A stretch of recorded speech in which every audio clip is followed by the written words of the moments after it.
Hello मंडळी, तर आज मी बनवले आहेत पालक पापड. बनवायला अगदी सोपे आणि वर्षभर आरामात राहतात. तर त्यासाठी मी ही एक पालकची जुडी घेतली आहे. त्याच्यामध्ये 2 हिरव्या मिरच्या घेतलेल्या आहेत. आता ह्या मिक्सरला आपण छान अशी पेस्ट तयार करून घेऊया.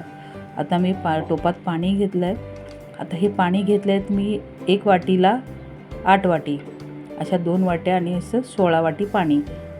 आता हे पाणी आपण गरम करायला ठेवलं आहे आणि जे आपण पाणी साईडला एका टोपात 2 वाट्या हे पाणी घेतलेलं आहे. त्याच्यात आपण 2 वाट्या तांदळाचं पीठ हे छान असं मिक्स करून घेतलं आहे आणि त्याच्यात आणखीन 1 वाटी मी पाणी घालून असे 3 वाट्या पाणी घातलेलं आहे.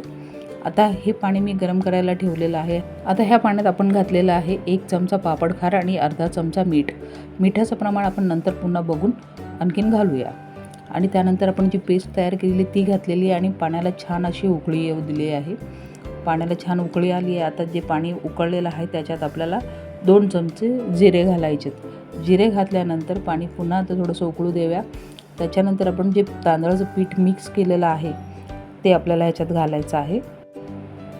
तांदळाची पेस्ट आपल्याला जेव्हा ह्याच्यात घालायची असेल तेव्हा गॅसची फ्लेम आपण स्लो करायची आहे आणि त्याच्यानंतर आपल्याला हे ह्याच्यात घालायचं आहे हे पेस्ट.